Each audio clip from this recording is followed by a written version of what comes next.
There's a moment when a man, no matter how confident he looks in the daylight, breaks at 2 a.m., lying awake staring at the ceiling, missing you so badly, it aches. It's not your looks, your texts, or even the way you kissed him.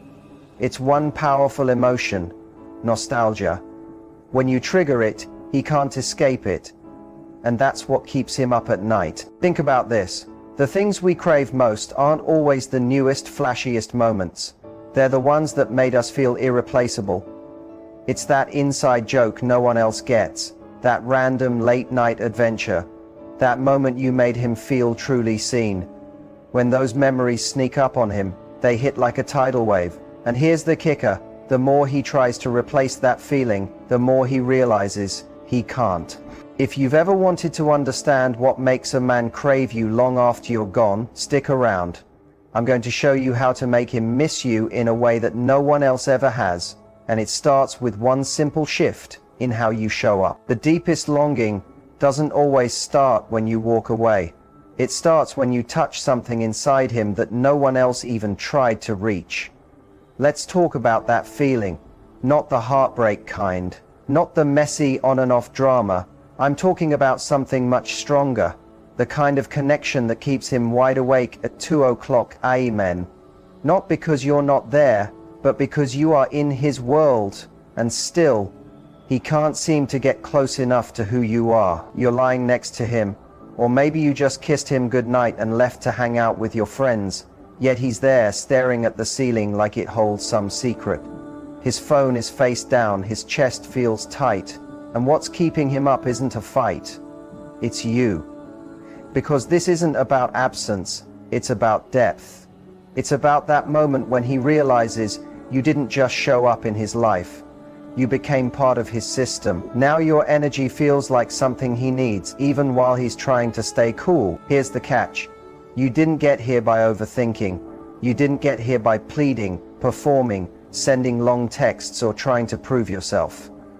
You got here because you touched him where he's most guarded, his emotional core. Before we dive deeper, hit that like button and subscribe. Not because it's trendy, not because I'm chasing an algorithm, but because what I'm about to share feeds your soul. It's attraction science at a deeper level. It's the wisdom that helps women not just keep a man, but hold him enchanted, grounded, and addicted to a love that doesn't fade when the lights go out, but gets stronger in the quiet. Picture this, ladies. You're walking through your home, barefoot, soft music playing in the background. You're not saying much, just sipping tea and humming softly, and he's watching you, not out of lust but in awe, because everything about you feels like home, and yet somehow he still feels like he hasn't fully figured you out. You're close enough to hold, yet mysterious enough to miss, even when you're in the same space. That, my friends, is what we're here to uncover. Real feminine magnetism isn't about doing more, it's about being more deeply felt. You don't chase him, you don't put on a performance. You simply learn to trigger one powerful emotion that makes a man emotionally crave you, and he won't even understand why. And no, it's not guilt, it's not fear, it's not even love in the way we've been told to believe. It's longing. That deep old pull that makes him ache for you when you're not even trying. Once you unlock that, he'll never see you the same. If you're ready to become the woman who doesn't just catch his eye, but secures a place in his soul, type these affirmations in the comments like you mean them. I am his calm and his obsession. I stir his heart without speaking. I am unforgettable in love. Don't just scroll, write it, claim it, let the universe feel it. Because you're not just listening to content, you're stepping into your next level. Stay with me, because this isn't about getting a man. This is about making him never want to lose you. Number 1, longing isn't about losing something, it's about emotional magic. Longing doesn't come from silence after you leave. It's born from a presence that lingers, even after you've walked out of the room. Here's the truth most people get wrong. They think longing only happens in absence, that a man only misses you when you disappear, that you need to cut him off or ignore him to make him feel something. But that kind of longing is shallow, it's fear-based, a reaction rather than a connection.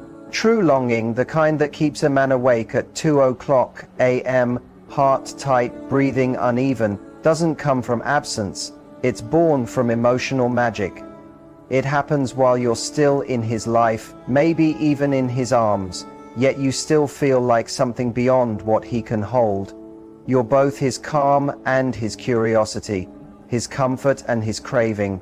You're the presence that steadies him and the spark that unsettles him enough to keep reaching for more. Imagine this.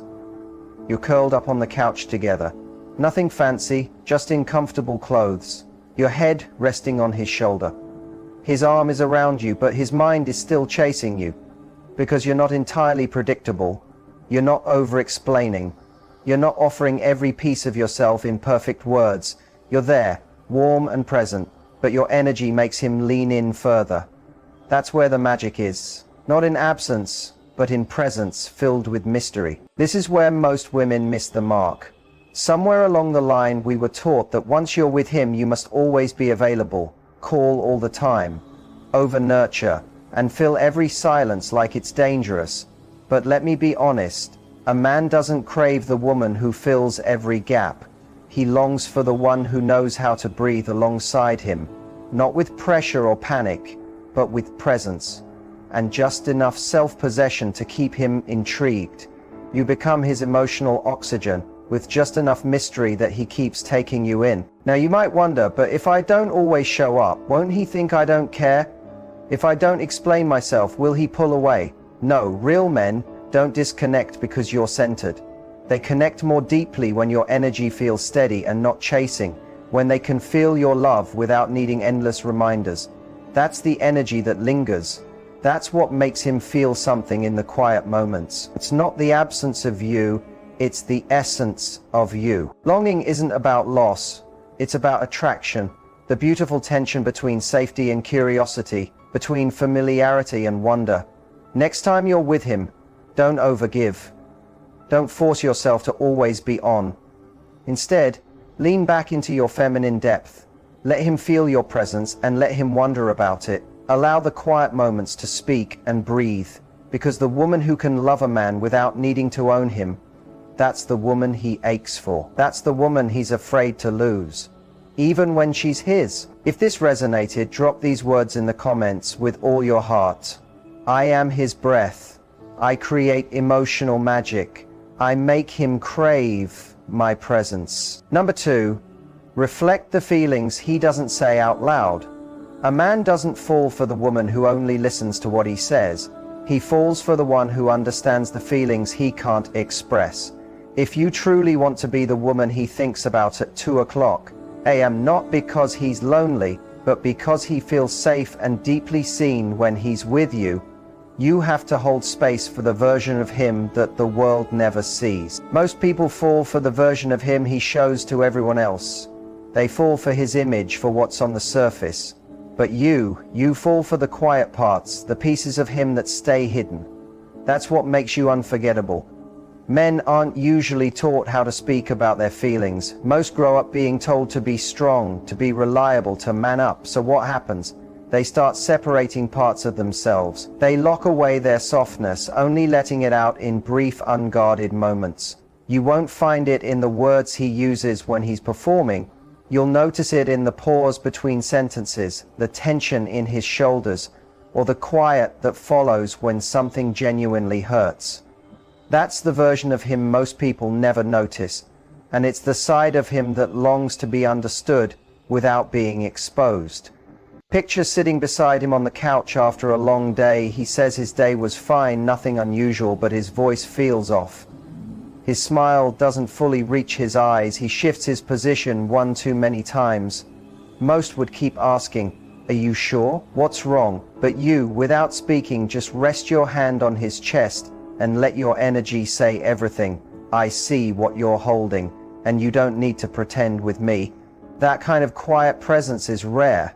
It heals because you didn't force his feelings into the open. You just let them breathe around you. When a man feels that, he starts to ground himself in you. Not because you're fixing him, not because you're analyzing him, but because in your presence he can stop performing and simply be. Most women only react to the version of him that's easy to access. But when you sense the emotions under the surface and respond with calm, grounded feminine energy, that's when you become unforgettable. That's when he sees you as more than someone who loves him. He sees you as someone who truly knows him. And that kind of knowing, that's where longing begins. Not in absence, but in emotional depth. So if you've wondered how to make a man emotionally connect, deeply crave, and keep coming back to you, this is it. Reflect his unspoken feelings not with words, but with witnessing. See the boy behind the man. Sense the pressure behind his strength. And don't panic. Stay steady. That's when his walls begin to fall. That's when he finally lets you all the way in. Now say this out loud, or better yet, write it in the comments like you believe it with all of you. I see the man he hides from the world. I reflect his truth, not his performance. I respond with presence, not pressure. Number 3, build emotional markers he'll keep returning to. A man doesn't long for the woman who does the most. He longs for the one whose presence became a rhythm he didn't know he needed until it wasn't there. Let's talk about something quiet yet powerful. If you want to create longing while you're still in his life, not after things break down, but while everything's good, you need to start creating what I call emotional land. These are intentional little moments that seem simple on the surface, but slowly become part of his nervous system, part of what feels like home. It's not about grand gestures or putting on a big performance. It's not about being the most entertaining woman in the room. It's about being the most deeply felt. That steady, I got you energy that needs no explanation. It's the way you always hand him his coffee with both hands. It's the inside joke you whisper exactly when he needs to smile. It's the gentle way you hold his jaw before a kiss. Not once, but often enough that it becomes a part of his body's